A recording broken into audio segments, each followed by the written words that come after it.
Bonjour, aujourd'hui je suis en compagnie de Jonathan, également de Mélanie et Rafik, et nous allons nous intéresser une nouvelle fois à Silent Hill. On va replonger dans cet univers, on va évidemment parler un petit peu de Silent Hills et de la démo Pity. Bienvenue dans Extra Life.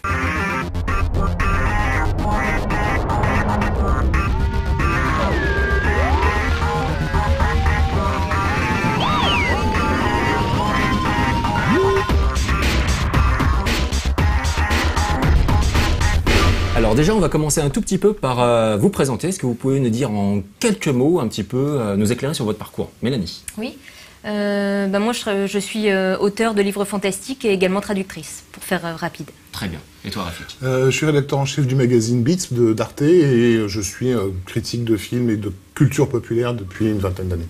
Très bien. Alors, est-ce que vous pouvez nous dire exactement, tous les trois, comment est-ce que vous avez pris connaissance un petit peu de Silent Hill, la première fois que vous avez pu prendre en main un jeu? Ça remonte à combien de temps et quelles avaient été un petit peu vos sensations à l'époque? Donc on rappelle Silent Hill, jeu Konami, qui était sorti en 99 sur PlayStation. Commence, oui. Moi c'est une longue histoire parce que c'est un jeu sur lequel en quelque sorte j'ai fantasmé pendant 11 ans avant d'y jouer. Parce que je suis tombée sur une critique du jeu, je pense 99, l'époque de sa sortie. Et en le lisant, je me suis dit ça a l'air génial. Je vois le résumé dans cette critique, ça a l'air d'être un jeu pour moi. Sauf que n'ayant pas de machine sur laquelle faire tourner, j'ai attendu. Et c'est quand j'ai eu ma PS3 il y a quelques années, j'ai découvert que les jeux de la PS1 étaient compatibles. Et là, littéralement, la première chose que j'ai faite, je me suis précipitée sur les sites d'occasion à la recherche de Silent Hill. T'as commencé sur PS3 avec du rétro gaming. Voilà. En me disant, bon, je m'en suis tellement fait un film pendant 11 ans, je vais être déçue forcément. Et en fait, je n'imaginais même pas à quel point le jeu allait m'emballer. Ça a été... le deuxième en particulier, je les ai joués à la suite. Le deuxième, pour moi, il y a un avant-après. J'avais jamais vu ça dans un jeu. Et toi, Rafik? Pareil, j'ai commencé avec le 1, donc effectivement, ça ne me rajeunit pas.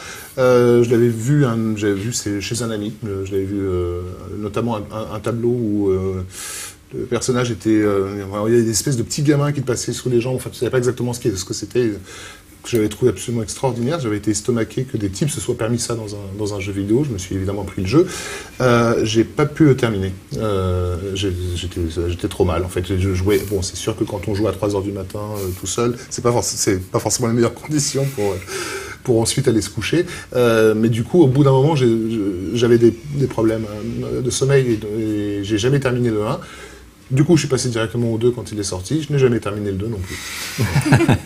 Et toi, Jonathan? Moi, j'en ai entendu parler la première fois avec des pubs à la télé et tout ça. J'avais vu, je fais oh, ça a l'air d'être sympa, mais bon, c'est un peu flippant. Et je le confondais un peu avec d'autres jeux. Et après, ça m'était sorti de la tête pendant longtemps. Et ensuite, il y avait eu l'annonce du deuxième épisode. Et le tout premier trailer, je le trouvais extrêmement flippant. Et il y avait juste le pitch où en fait c'était un homme qui reçoit une lettre de sa femme morte depuis 3 ans. Et rien que ça, je fais waouh, je veux savoir pourquoi. Et mais après, j'avais pas de PS2, donc j'ai dû attendre. Et il y avait eu à l'époque, c'était sur Game One, une émission, c'était Focus, qui faisait une espèce de making-of du 3. Je le voyais vraiment sublime et tout ce qui était dit dedans m'intéressait. Et j'ai économisé, je me suis acheté la PS2 avec Silent Hill 2, Silent Hill 3 à l'affilée. Et donc je me suis fait le 2. J'ai pris une baffe monumentale. Et je savais que j'avais un pote qui avait le 1 et je suis allé chez lui, je lui ai emprunté. Et au final, il me l'a jamais réclamé, donc je l'ai toujours. Et donc je me suis fait le 2 et ensuite j'ai fait le 1 et après j'ai enchaîné avec les 3. D'accord. Et alors pour vous, c'est marrant, c'est sorti, je crois que les jeux sont sortis à peu près à la même époque, les Silent Hill et Resident Evil. Et à quelques années près. Et donc c'est vraiment deux séries qui n'ont strictement rien à voir. On reste tous les deux, c'est de l'horreur fantastique avec une dimension survie. Mais sur Resident Evil, on est plus dans le jeu d'action. On incarne le action hero typique, donc les baraques surarmés, etc. Alors que Silent Hill, c'est l'anti-héros. C'est un mec un petit peu comme nous, qui sait pas manier une arme spécialement et qui a juste de gros problèmes psychologiques la plupart du temps. Alors pour vous, qu'est-ce qui fait la spécificité de la série Silent Hill? Qu'est-ce qui la rend si savoureuse? Qu'est-ce qui fait qu'aujourd'hui elle est encore considérée comme une des plus grandes séries de jeux vidéo? Et je crois même que beaucoup de gens sont arrivés au jeu via cette série qui parlait davantage à un public mature. Déjà, c'est le traitement de la peur qui le distingue d'autres jeux qui sont assimilés. Resident Evil, c'est une série qui fonctionne quasi exclusivement sur des effets chocs et des effets de suspense.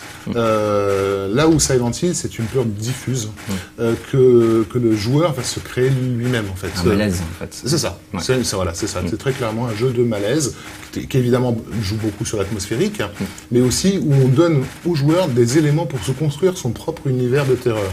Ce qui n'est pas le cas de Resident Evil, qui est beaucoup plus démonstratif. Je pense que la différence majeure, elle est là. Et le malaise qu'on peut ressentir effectivement, enfin en tout cas celui que j'ai vécu de plein fouet, parce que là pour le coup les Resident Evil, je les ai fait sans aucun problème, je les ai terminés sans aucun problème. Mais le malaise qu'on peut se créer à Silent Hill, il est à la hauteur de ses propres angoisses, donc je vous laisse deviner. Voilà. Maintenant j'ai dit à tout le monde que j'étais un angoissé de nature, mais voilà, avec des jeux comme ça ressort d'autant plus violemment. Ce qu'il y a aussi, c'est que les Resident Evil, c'est quelque chose de très terre à terre, c'est du zombie, c'est assez basique, c'est des histoires de virus. Alors que Silent Hill, ça parle du psychologique et de ce qu'il y a au fond de nous, et donc aussi il y a beaucoup d'inconnus, et c'est ce qui fait pour moi la force de Silent Hill, c'est même de la peur en général, c'est la peur de l'inconnu. Et comme là, les choses sont pas clairement dites, clairement expliquées, c'est ça aussi ce qui fait qu'on se construit notre propre peur. En fait, on a peur d'avoir peur.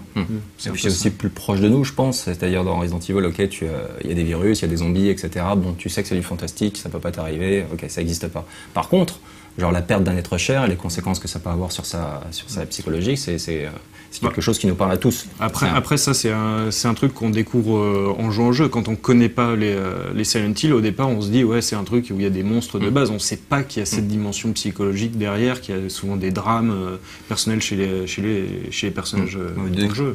Quand tu prends en main le jeu, tu t'en rends compte assez vite au final qu'il y a des non-dits. Quand on commence, au moment où il est sorti, on avait des années en moins, donc on était un peu plus jeunes, et on se disait je vais aller taper du monstre, ça va être rigolo, je vais avoir peur. Et en fait non, il y a autre chose, quoi. C'est peut-être pour ça que ça a autant marché. Ça joue beaucoup à désarçonner le joueur. Moi, ce qui m'a frappé la première fois, c'est que je m'attendais à un jeu effectivement assez flippant, horrifique. Je commence à jouer et on est accueilli par cette petite musique à la mandoline en fait sur une présentation. On dit mais qu'est-ce que c'est que ce jeu?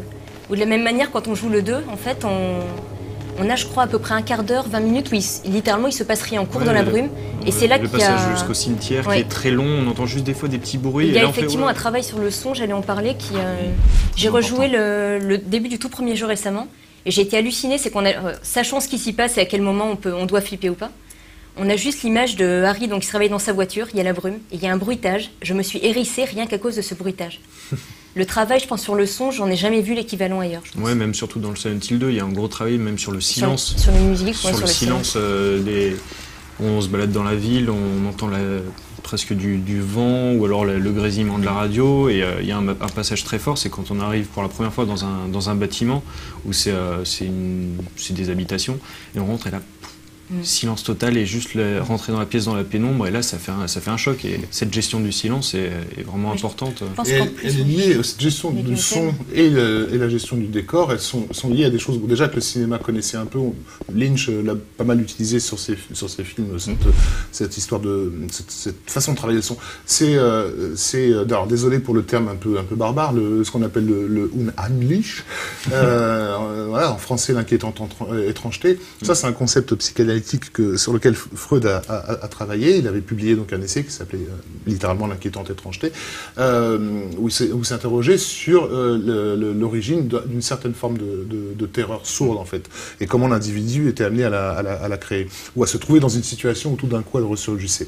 Et en jouant en Silent Hill, je me disais c'est pas possible, ces gars-là ont forcément lu cet essai, enfin, ça y correspond tellement bien, et notamment moi ce qui m'avait mis sur cette piste-là, c'était la question des décors, parce que il y avait de longs passages dans une école, de longs passages dans un hôpital, et de longs passages dans des habitations. Ce sont 3 décors auxquels sont associés des sentiments très très forts, puisque l'école évidemment c'est l'enfance, on a tous été dans une école, on n'a pas besoin de nous donner des éléments pour que de nous-mêmes on replace des tas de souvenirs, et des souvenirs sensitifs, pas des souvenirs concrets, mais des odeurs, des sons justement, etc. Avec juste ce petit switch qui le fait rentrer dans l'inconnu, qui est, oui c'est une école, mais c'est la nuit et il n'y a personne. Et ça, on ne connaît pas. Du coup, elle devient inquiétante. Idem pour l'hôpital, qui est un endroit où on nous soigne, mais qui est aussi chargé de terreur, puisque ça a à voir avec notre propre corps. Et bien sûr, les habitations, parce qu'on a, en tant qu'occidentaux, grandi dans ce genre de lieu-là. Et donc, l'inquiétante étrangeté, en fait, c'est quelque chose que vous connaissez bien, qui vous est familier, qui est même quotidien, et tout d'un coup, sur lequel on a projeté une ombre, au sens symbolique du terme. Et c'est cette ombre-là qui tout d'un coup nous plonge dans un état de panique qui a à voir, après je ne vais pas faire la psychanalyse de bazar, mais qui a à voir en fait à notre rapport à notre corps, donc, et évidemment dans les salles antilles, on assiste beaucoup là-dessus, notamment je crois que c'est dans l'hôpital qu'on se retrouve tout d'un coup avec des murs qui sont recouverts de chair humaine, il y a des scènes dans les toilettes aussi, dans les salles antilles, ça c'est une constante, même le deuxième commence dans des toilettes. Il y a beaucoup de jeux aussi sur les décors qui se désagrègent constamment. Il y a la ville qui bascule dans cette dimension où elle devient soudain rouillée, il y a ces espèces de murs organiques dans le troisième aussi. On a vraiment cette idée qu'on projette quelque chose d'organique sur les murs et la ville d'un seul coup se désagrège sous nos yeux. C'est extrêmement flippant. Elle est un peu rongée au fur et à mesure de Mais il est rongé par le fait que... J'ai envie de dire c'est un jeu où littéralement on affronte ses démons en fait. Il y a tout un travail sur ce que représentent visuellement les monstres, etc. Et tout le côté... je pense que c'était pas exagéré de parler de psychanalyse. Le 2 en particulier, pour moi, c'est vraiment un jeu psychanalytique. C'est sur la culpabilité, même sur la dépression, il y a une richesse incroyable sur ça. Tout à fait. On va parler des monstres, justement un petit peu, mais tu voulais dire un mot peut-être par rapport au son. Il y avait également les thèmes musicaux, donc on ne peut pas ne pas associer la série des Silent Hill avec le thème de Yamaoka, qui est juste hallucinant, qui avait marqué énormément de gens à son époque, et c'est vrai qui correspond au final, il y a une espèce de différence fondamentale entre cette musique qui est relativement... pas directe, mais bon, il y a une certaine tristesse, mais ça crée pas de malaise spécialement. Surtout à partir du 2, parce que le premier, c'est beaucoup de sons métalliques. Il y a le thème à la mandoline. Le thème à la mandoline et une chanson, un tango chanté en espagnol. Mais sinon, c'est à partir du 2, du 3, c'est même très rock, très pop, certaines musiques. Et je pense que c'est le même principe de l'étrangeté, l'inquiétante étrangeté. En fait, les musiques en elles-mêmes, elles sont pas extrêmement inquiétante, mais associée à l'image. La première quand même. Du premier. Moi je disais à partir du 2, elles sont pas flippantes. Et du coup ça fait penser à un truc, mais j'ai zappé le nom du film. Donc c'est un film avec des histoires de cannibalisme où tu as une musique qui est ultra joyeuse. Non, un truc plus récent. Il y a une musique très douce. Un truc plus récent, c'est une réalisatrice qui l'a fait et c'est avec Vorace, avec, je crois que c'est Guy Pearce, c'est ça, et qui est exceptionnel, et justement cette utilisation de la musique qui est en contrepoint complet de ce que les images te montrent, c'est juste de l'horreur absolue. Et par rapport à l'inquiétante et étrangeté, et aussi au niveau des décors, ce qui est bizarre, c'est qu'en fait dans Silent Hill 2, il y a les passages où on est un peu dans le underworld, là, comme ils disent. Et en fait, j'ai quasiment plus beaucoup de souvenirs de ces passages-là, et j'ai plus d'images marquantes quand on est dans le monde réel. C'est ces moments-là, en fait, qui m'ont le plus marqué que les moments qui sont censés être les plus horrifiques. Parce qu'effectivement, quand on passe de l'autre côté, il y a presque une libération. C'est-à-dire que l'angoisse qu'on est en train de fuir dans le jeu, parce qu'elle est là, elle monte, mais on ne sait pas d'où elle vient, on sait juste qu'elle est là. Et que du coup, quand on passe dans le pur fantastique, il y a presque une forme de... c'était donc ça, tu vois, ça n'est plus étrange. C'est plus elle est plus palpable et on sait ce qui va nous arriver. Voilà. C'est ça. Mais moi, il y a des choses que j'ai trouvées aussi fascinantes en termes de mise en scène. C'est-à-dire qu'ils se sont permis d'inventer des figures stylistiques de mise en scène que le cinéma ne peut pas faire, de par sa constitution même, et que seul le jeu vidéo permet. Je me souviens que c'est dans le 2 où on doit aller dans un hôpital. Je refais le descriptif, on doit aller dans un hôpital, et on prend l'ascenseur parce que toutes les portes sont bloquées, donc on prend l'ascenseur, on va au premier étage, la porte du couloir est bloquée. Donc, on prend l'ascenseur, on essaie le deuxième étage, et la porte du couloir est bloquée. Et donc, on se dit, c'est pas normal, donc on fait le troisième et dernier étage de l'hôpital, et la porte est à nouveau bloquée. Donc, le premier réflexe, c'est de se dire, j'ai raté quelque chose, peut-être au rez-de-chaussée, il y avait une porte qui était ouverte, et j'ai pas fait gaffe. On revient dans l'ascenseur pour donc aller au rez-de-chaussée, et quand on va pour appuyer sur le bouton, il y en a un quatrième qui n'était pas là. Et ça, je trouve ça absolument sublime, parce que le cinéma pourrait s'amuser à faire ce genre d'effet-là, mais il n'aurait pas la puissance d'évocation du jeu vidéo, où là, on oblige le joueur à appuyer. C'est-à-dire, là, il sait que il va mourir. Mais il n'a pas le choix, il appuie quand même sur le quatrième. Et du coup, une fois qu'on arrive au quatrième étage, là, on arrive dans un hôpital qui, pour le coup, est complètement dantesque, avec justement ces infirmières sans visage qui vont venir tranquillement vers nous. Les monstres, justement. Là, autant on est...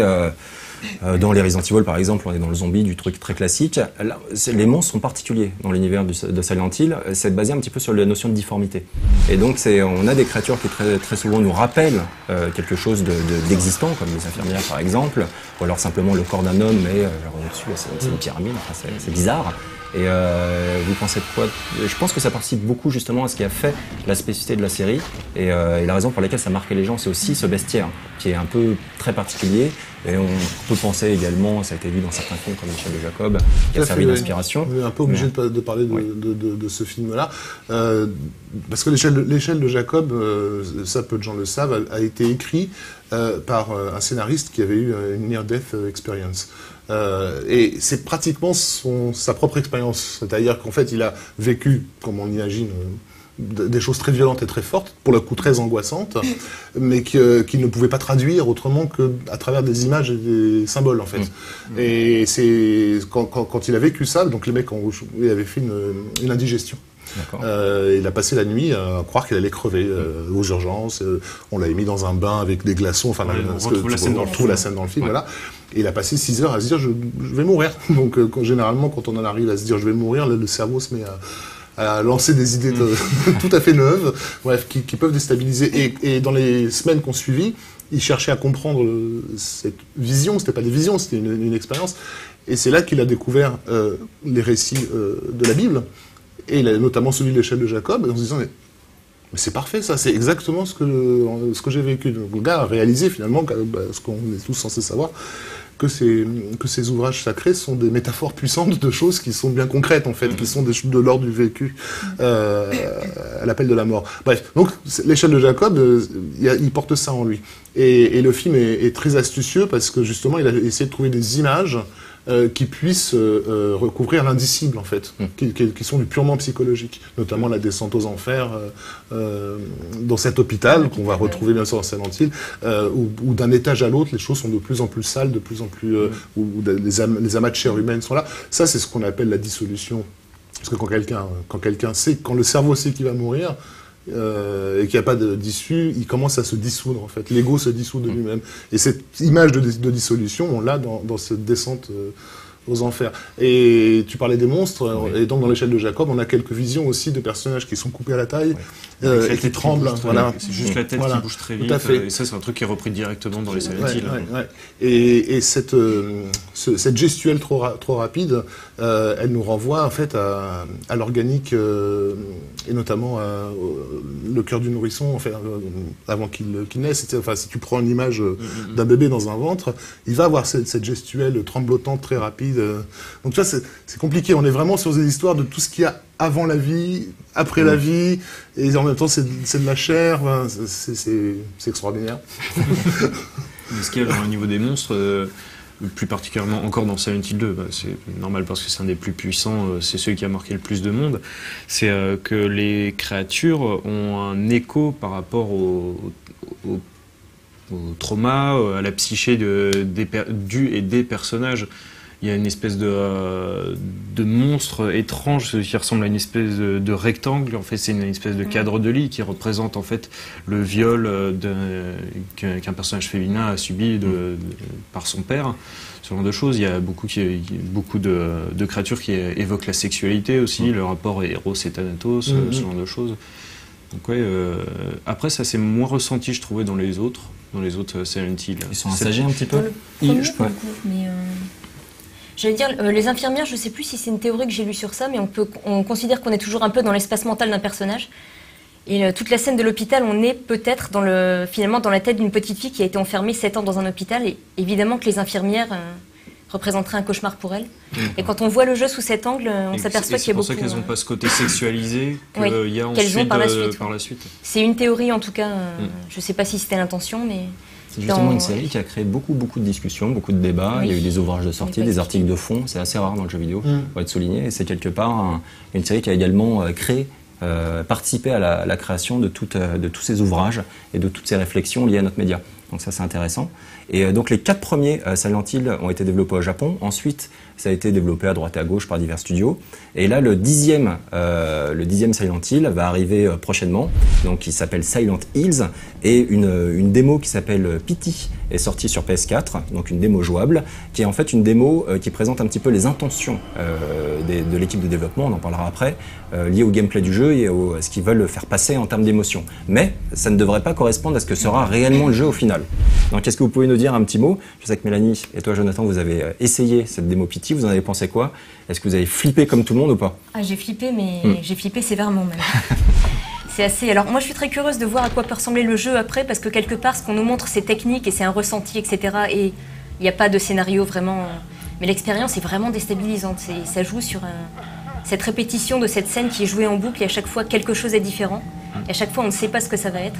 Il y a un gros travail sur le son. Il y a comme d'habitude, un travail énorme. Le côté de la répétitivité, ça me fait un peu penser au discours de Vas Montenegro dans Far Cry 3, où il disait que la définition de la folie, c'était de répéter incessamment la même chose.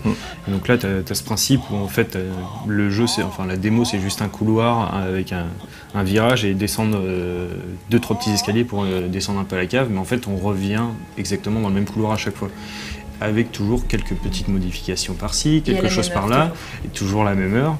Et un gros travail, comme on disait, sur le son. Moi, c'est en fait ça qui m'a fait le plus flipper, parce que la peur a joué beaucoup au niveau des jumpscares. Moi, c'est quelque chose qui m'affecte très peu, mais dès qu'il y avait certains sons étranges, par exemple, à un moment, dans la démo, il y a un truc qu'on ne voit pas encore, on entend des espèces de pleurs et on voit juste une lumière rouge au bout du couloir. Quand on arrive au bout du couloir et qu'on tourne, on voit l'entrée en fait, et là on voit une espèce de frigo accroché au plafond, illuminé de rouge, avec du sang qui coule, et en fait tu comprends qu'il y a une personne qui est dedans. Là c'est assez étrange, et c'est un des trucs les plus glauques de cette démo, et pourtant c'est pas un jumpscare. Le plus glauque, j'ai envie de dire, joue encore plus sur la déstabilisation, c'est qu'il y a un moment où on s'habitue à ce décor, on le connaît par cœur, on sait que quelque chose est différent, et d'un seul coup on entre dans la pièce, qui est baignée dans une lumière rouge. La vitesse de déplacement n'est plus la même, la disposition de l'appart n'est plus la même, et les cadres sont remplacés par des yeux qui tournent, et c'est cauchemardesque, mais vraiment. Et en plus, on se déplace très vite. En plus. Donc c'est complètement perturbé à cette séquence. On comprend plus comment l'appartement est disposé en fait. C'est marrant parce que, donc, je sais pas joué à cette démo, mais en vous écoutant ces descriptifs et notamment cette question de boucle qui rend fou, ça me renvoie à un film de Mario Bava qui s'appelle Opération Peur, donc déjà le titre pose un peu le cadre, qui a beaucoup influencé en sous-main, justement, j'y reviens, des gens comme David Lynch notamment, et où on a exactement ce genre d'idée, et notamment une séquence devenue célèbre où le héros est en train de courir après une silhouette dans un appartement à l'architecture très étrange, parce qu'on a l'impression sans arrêt qu'il repasse par le même endroit, jusqu'à ce qu'il finisse par attraper cette silhouette après laquelle il courait, et qui est en fait lui-même. C'est-à-dire comme s'il avait couru suffisamment vite pour se rattraper lui-même. Et c'est un film où l'élément inquiétant est une petite fille qu'on aperçoit souvent dans un brouillard qui apparaît, qui disparaît, et voilà, dont les intentions nous sont mystérieuses. C'est marrant aussi cette répétitivité, on l'avait déjà vu dans le Silent Hill Shattered Memories sur Wii, où à un moment il y a un passage qui est vraiment fascinant dans le jeu, où en fait c'est dans la partie où on est poursuivi par les créatures, donc on peut que fuir, on peut pas se battre, et on arrive dans une pièce, c'est je crois dans un hôtel, je crois, enfin c'est une petite chambre d'hôtel où il y a juste un lit, une petite table de chevet et une lampe. Et on faut continuer, on passe à la suivante, et c'est la même pièce, et c'est la même pièce, sauf que au fur et à mesure on se rend compte que les murs ils sont de plus en plus grands, ça prend plus de place, et donc on est de plus en plus petit dans cette pièce, et ensuite on est au plafond, et il y a des variations comme ça, c'est marrant qu'ils aient repris plus ou moins un peu ce principe de répétitivité. Dans l'ambiance, il m'a beaucoup rappelé le 4e plutôt, The Room, qui se passait entièrement à l'intérieur d'un appartement où on était enfermé. En plus avec la vue subjective aussi. Voilà, il y a le principe de la vue subjective dans Pity, et qui était aussi présente dans les séquences dans l'appartement dans The Room. Tout à fait, c'est vrai. On va maintenant s'intéresser... Pour rester sur ce titre-là, on a parlé de l'inquiétante étrangeté, et la seule personne de cinéma avec laquelle j'ai vraiment pu parler longtemps de l'inquiétante étrangeté, c'est Guillermo del Toro, puisque c'est évidemment un sujet qui l'intéresse, un ouvrage qu'il connaît très bien, et dont il a tenté d'infuser ses propres films et ses propres productions de ce sentiment-là. Et donc je trouve intéressant que del Toro se soit finalement retrouvé sur un Silent Hill comme la conséquence logique de cet intérêt pour cette peur qu'on ne peut pas agripper, qu'on ne peut pas identifier. Silent Hill, donc justement, on a eu plusieurs annonces. Donc déjà, c'est Kojima et Kojima Prod qui vont s'occuper du jeu. Ensuite, donc il y a Guillermo del Toro qui va participer également à la production du jeu. Et on a un acteur de Walking Dead. Donc ça, c'est les annonces. Et on peut se demander justement, on va se projeter un petit peu, qu'est-ce que vont apporter ces différentes personnalités. Alors, on connaît très bien Kojima pour la série des Metal Gear. Ensuite, Guillermo del Toro, lui, a toujours été fasciné par les monstres. Donc c'est un réalisateur de films qui a réalisé par exemple Chronos, Mimic, Pacific Rim récemment, les Chines du Diable magnifiques, le Labyrinthe de Pan, les Hellboy, également le superbe Blade 2. Donc il y a une magnifique filmo. C'est également quelqu'un qui a touché à différents médias. Il a écrit une série de livres, The Strain, qui ont donné lieu à une série télé qui est en cours de diffusion en ce moment. Il a également essayé de participer à un jeu vidéo, Insane, via THQ, mais THQ a fermé ses portes et donc le projet a priori serait tombé à l'eau. Et donc là aujourd'hui il se retrouve associé à Kojima et à la franchise Silent Hill. Pour vous, qu'est-ce que ça peut donner? Parce que c'est curieux cette association comme ça. Là, soudainement, on change d'équipe. C'est vrai que ça fait un casting, c'est un casting qui fait rêver. Après, il faut que leur personnalité créative puisse s'accorder. C'est-à-dire que Kojima, ils ont des univers très différents au final. Oui et non. Enfin, je peux vous garantir que del Toro a joué au jeu de Kojima et pas qu'un peu. Oui, non, c'est quelqu'un qui est très. Je crois que Kojima aime beaucoup les films de. Et inversement, voilà. Je pense que c'est des artistes qui se respectent maintenant. Ils ont peut-être pas les mêmes façons de fonctionner. Kojima, il a quand même un esprit un peu, entre guillemets, j'aime pas trop ce terme, mais postmoderne, où souvent il y a une mise en abîme du média dans ces jeux. Il aime jouer avec nous. Mais il aime jouer avec nous d'une façon, je dirais presque intellectuelle, c'est-à-dire à nous renvoyer à notre condition de spectateur et de joueur, etc. Là où del Toro, lui, c'est beaucoup plus un partisan du vécu et du sensible. À la limite, plus il pourrait s'effacer derrière ses films, moins le spectateur réfléchit et mieux c'est pour lui, parce qu'il veut vraiment nous baigner dans une expérience... je dirais presque, oui, c'est ça, sensuel. Pacific Rim n'est clairement pas un film intello.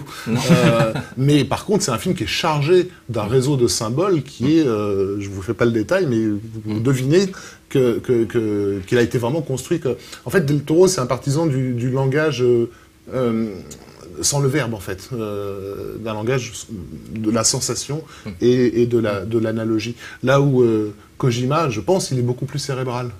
Donc ça peut donner des étincelles, je dis pas, mais ça peut aussi ne pas fonctionner justement parce que ils sont tous les deux sur des univers psychiques différents. Si Kojima, lui, il est plus dans la partie vraiment purement développement, on fournit...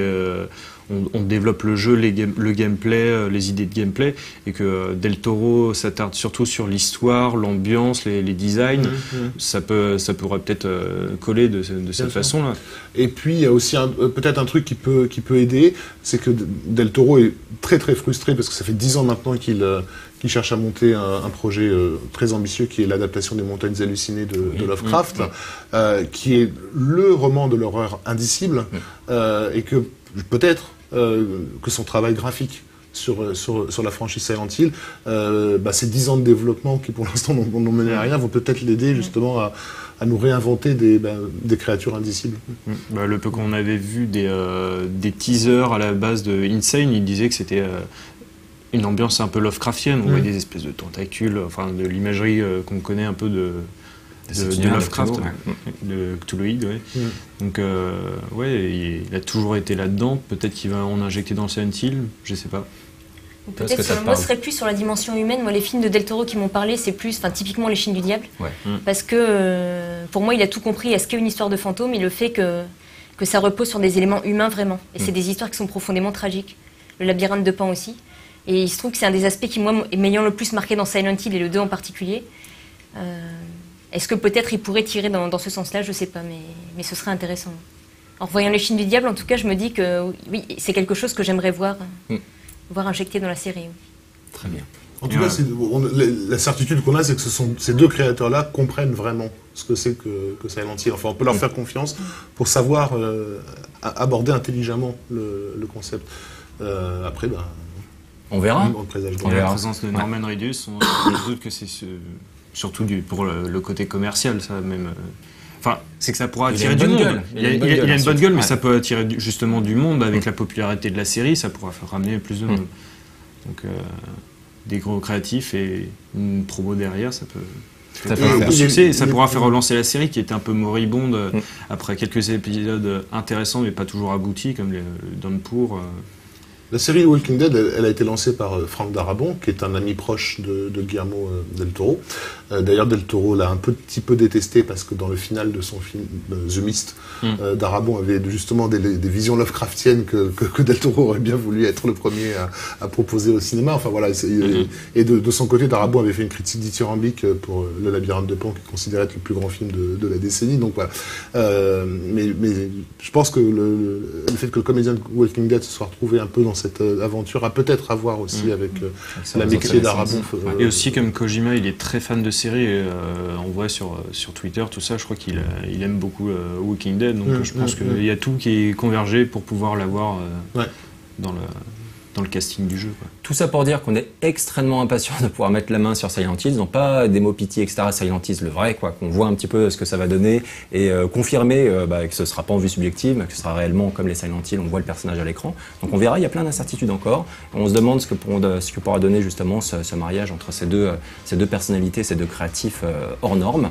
Et donc, merci beaucoup d'avoir participé à cette émission, de nous avoir éclairé un petit peu sur l'univers de Silent Hill et partagé votre passion. Et on se retrouve très bientôt pour un prochain Extra Life. Salut tout le monde!